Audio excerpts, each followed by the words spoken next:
你能想象吗？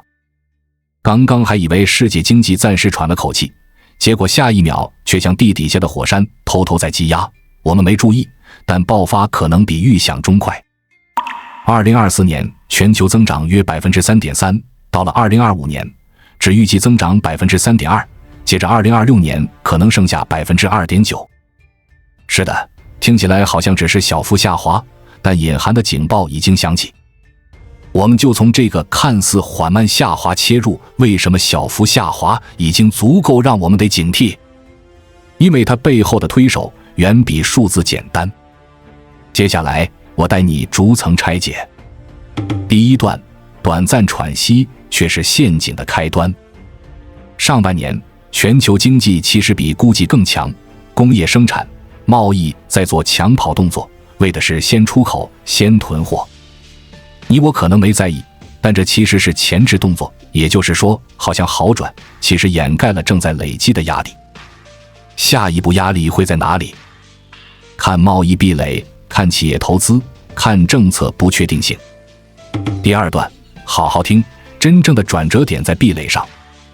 为什么增长放缓？因为高关税来了。比如美国的进口平均有效关税在2025年8月底达到了历史罕见的约 19.5%。 贸易成本变高，供应链变弯，许多企业本来靠外销、靠进出口、靠全球化布局的，如今必须重新思考。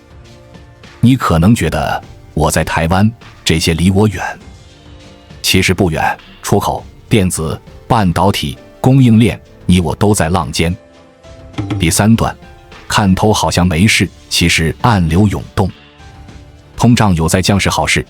2025年全球主要经济体核心通胀约 2.6%， 到2026年约 2.5%。 但降幅小，而且风险还在。如果贸易成本继续升，或者资产泡沫破裂，财政风险冒出来，降通胀也可能只是暂时。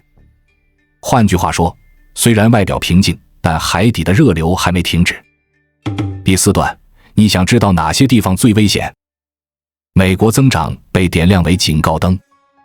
2024年美国经济增长约 2.8%， 但预计2025年剩 1.8%， 2026年可能仅 1.5%。 这个数字意味着什么？意味着如果美国放慢，牵连的不只是美国企业，而是全球资金流动、科技投资、供应链定价。台湾、中南部出口导向的国家其实都在后命状态。第五段，但不要忽略亮点，成长依然在。新兴市场中像印度，预计2025年增长约 6.7%， 2026年约 6.2%。 也就是说，在这波放缓中，不是所有地方都失速，有机会，但机会在哪？关键在于谁能抓住转型，抓住结构性改革，抓住出口加内需双动力。第六段，回到我们台湾东南亚视角，当全球增长从 3.3% 跌至 2.9%， 每一个百分点下滑，对你我的影响其实很实在，可能是出口订单减少，可能是资本回流，可能是科技投资竞争加剧。那我们该怎么办？先别急，我先带你看，结构性改革其实比你想象中更重要。第七段，结构性改革等于不是口号，是实作。报告中提醒，制造业、服务业、科技投资、贸易制度都必须调整。比如，台湾如果只靠传统制造，只靠低成本，就可能被替代。你可能会问，那我做什么？先思考，产业链中的高附加价值、科技升级、内需开拓，都必须提前准备。第八段，好，让我们把画面拉回来，想象你是一家中型出口企业，在高关税、全球制造成本上涨、物流不确定的时代，你的订单没以前顺畅，客户要求更高，竞争对手也在抢，你怎么办？听报告一句话，不能只靠旧模式。因此，未来几年你可能要做的是多元布局，靠服务加产品增加附加值，厚植内部市场。报告中的警示就在这，投资与贸易受压，增长减缓。第九段，我们再把视角放大一些，资金市场、资产价格、财政风险也在暗中积累。报告指出，虽然最近信贷条件有缓，资产价格还强，但估值显得拉得太紧，风险正在积聚。换句话说，你若只是盯着经济增长数字，忽略金融风险，那可能会被一场静悄悄但致命的调整打到。B 时段，那么问题来了，也是我留给你的悬念，你现在还依赖的那个旧安全感、出口优先、低成本劳动、全球化布局，是不是正在失效？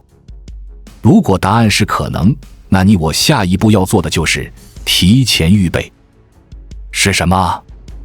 内需市场、服务业升级、本地科技强化、供应链弹性。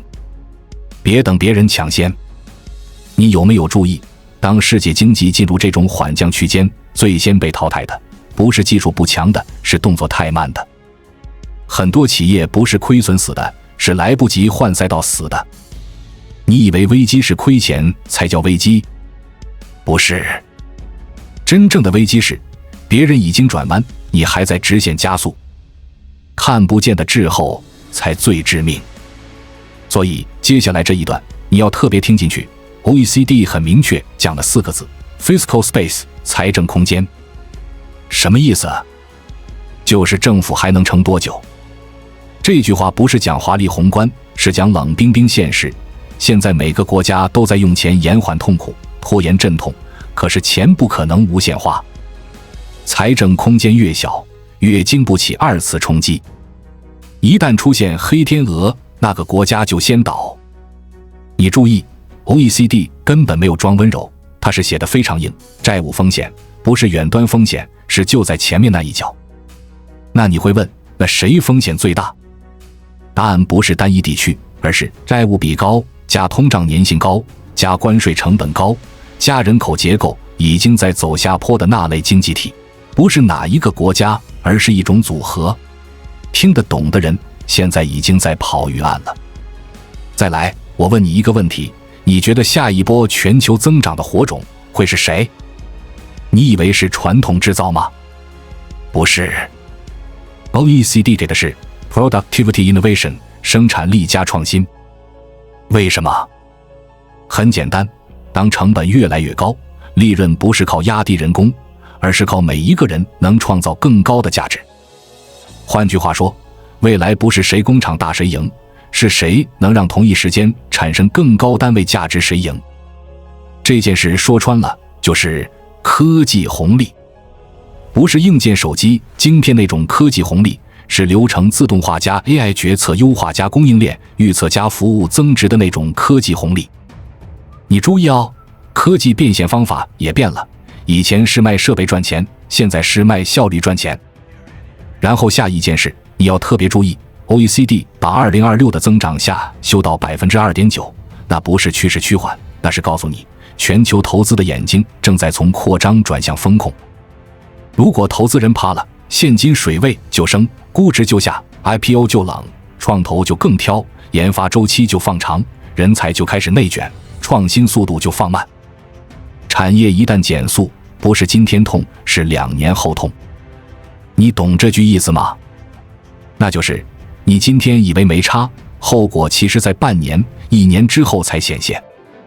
讲到这里，你应该开始感受到那个压着却没爆的感觉，那种像乌云已经在头顶，但还没下雨，但空气里的湿度已经变黏的那种感觉。这种时候，聪明的人会问另一个问题：那个人呢？个人在这种环境下要怎么活？这才是关键，因为宏观再精彩，与我们无关，我们也只是旁观者。但如果你能在趋势转折中找出自己的角度，那就不一样了。答案很直接，未来5年的个人最危险的不是不会赚钱，是不会转型。因为钱还会有，机会还会有，增长点还会出现，只是换位置而已。你懂吗？机会不会消失，它只会转移。而下一波机会会出现在哪里？ OECD 给的线索非常清楚，不是传统生产赚钱，是转换效率赚钱。在我们进一步探索之前，我们有一个激动人心的消息要告诉大家，我们已经开通会员功能了。现在您可以加入我们的会员大家庭，享受会员专属影片和更多独家内容。别忘了关注才知道，并点击小铃铛，我们将继续揭示更多关于金钱的真相，祝你迅速实现财务自由。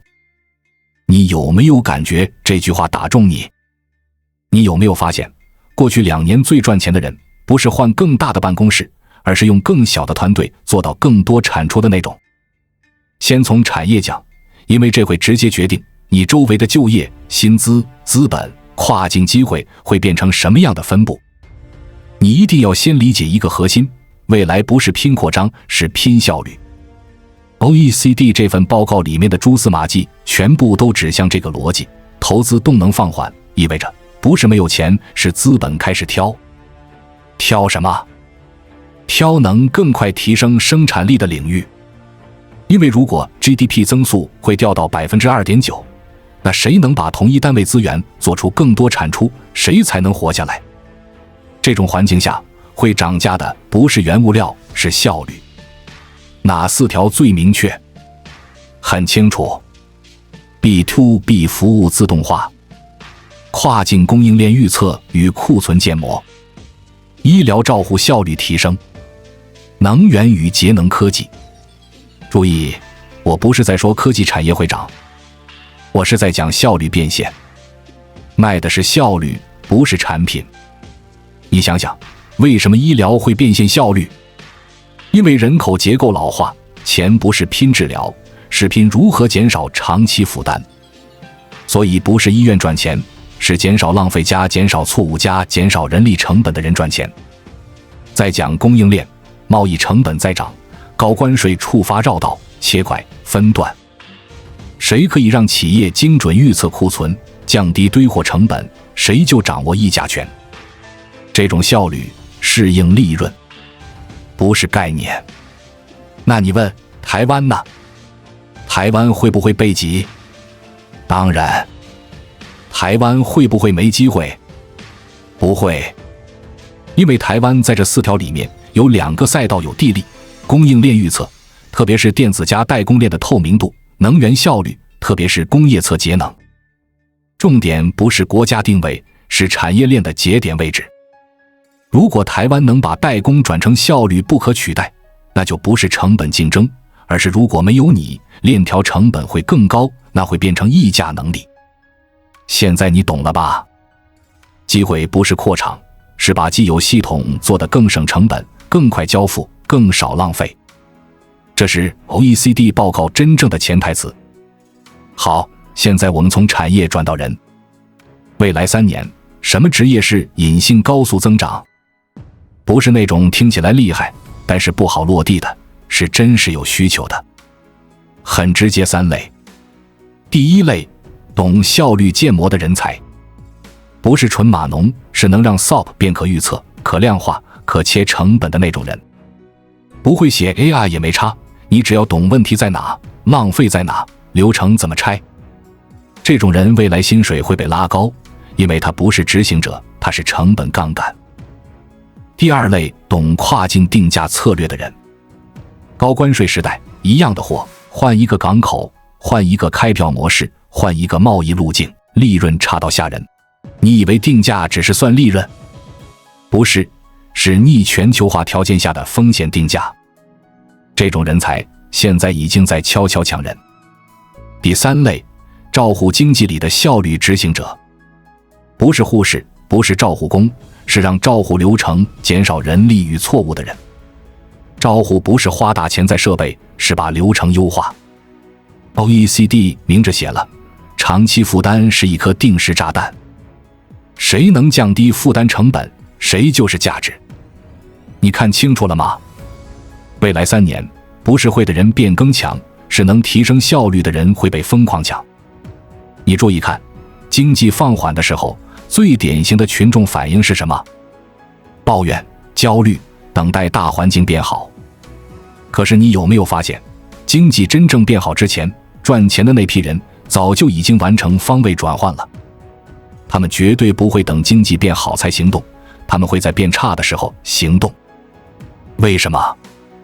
因为在经济好、资金泛滥的时候，竞争最密，人最多，估值最高，成本最贵。而变差这个阶段是机会挤干噪音之后的真窗口，所以敢动作的人反而是这个阶段变成赢家。财富分层就是在这种地方拉开，不是景气差害人的，是景气差的时候，大多数人把注意力放在不痛不痒的地方，比如省钱、省咖啡、省外事。可是少数人不是省，他们是在调整杠杆。这两个行为的差别就是3年后财富差距的起点。那你可能问，什么叫调整杠杆？我讲直白一点，把时间与注意力从执行劳动换到效率增值，从做事转成做效率。因为未来的利润是赚效率红利，不是赚努力红利。举例，一个做代工的人，他现在还在衡量加班赚多少，时薪差多少，结案量多少。但同时间，另一个人已经在研究减少库存 3%， 利润会跳多少，提高预测准确率 5%， 现金回流会快多少。你觉得3年后这两个谁比较像穷忙？谁比较像资本思维？答案根本不用讨论。所以你看哦，这就是为什么 OECD 报告里面没有大动作拉高增长的背后，其实有一个暗指。它不是在告诉你世界越来越没救，它是在告诉你世界正在从扩张式成长转到效率式成长。如果还用靠更多、靠更大、靠更多资本投入才能赚的逻辑在走，会卡死。这就是为什么我说，未来不是我很努力，是我能用同样的努力做更多产出。这是新的财富范式。然后这句你要记住，你越早把效率当成真正的商品，你越早变成资产端而不是劳动端。很多人觉得等经济变好再说，可是 OECD 已经讲得很清楚，2026年也不会突然跳回高增长。结构性放缓不是短期现象，是常态区间。这句话是整个剧情的关键所。第一条，把自己从任务执行者转为效率提升者。什么意思？不是把事情做完，而是把事情做得更省成本、更少时间、更高输出。同样1小时的劳动，别人产出1单位，你产出 1.3 单位，那个 0.3 就是未来公司愿意花钱买的价值。因为那不是人力，那是效率。你看，现在很多人还在想，老板好坏，同事好坏，薪资高低，找哪一间上班。但是效率思维的人不这样看，他会看这个流程如果用 AI 或 SOP 或重新拆动作，能不能减少3步，能不能把产出翻倍。这就是关键差别。提升效率的人永远有议价权，执行任务的人永远只配拿固定薪水。第二条，把你的时间换成杠杆资产。讲得更直白，不要只做那种做一次赚一次的事情，要做一次可重复变现的事情。你是上班族，那就把你做的 SOP 模组化；你是接案，那就把你最常做的一种解决方案封装成版本。也就是说，你做的每一个动作都要问，这件事我未来能不能重复用，能不能2次变现。这就是差别。大多数人做时间交易，少数人做效益资产，后者才是未来的财富类。第三条，把你自己放上跨区域套利的赛道。听起来很大，但其实很简单。同一种价值，在不同市场有不同价格，这就是套利。高关税时代有一个很有趣的现象，不是最便宜的人赢，是能在多个价格体系之间移动的人赢。你看这种人，他不会盯某一个国家的订单，他会盯哪里成本加定价交叉点最漂亮。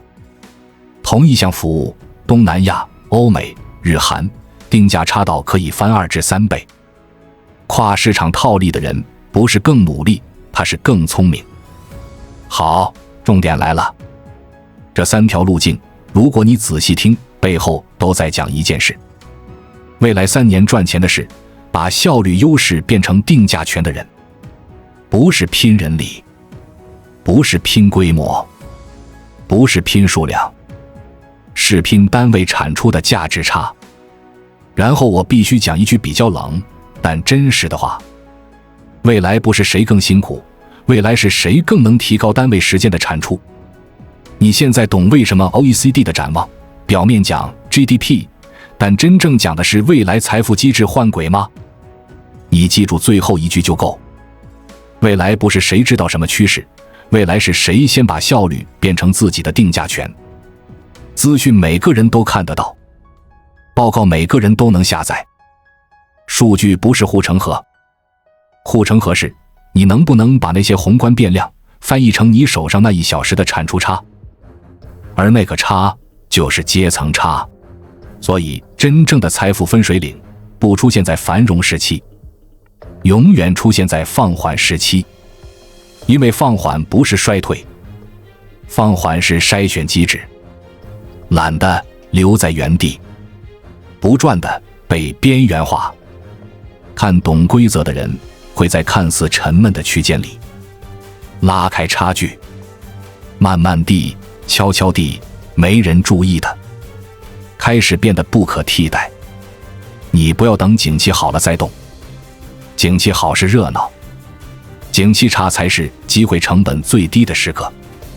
你从现在开始，你就只抓一个方向，同1小时别人产1，你产 1.3， 这个差距不是天赋，是你有没有认知能力把流程 SOP 模型编辑产出这件事当成真正的武器。未来3年最残酷、最扎实、最真实的财富密码只有一句：谁比别人多一点效率，谁就比别人多一个未来。关注我，我是才知道，带你解锁更多金钱的真相。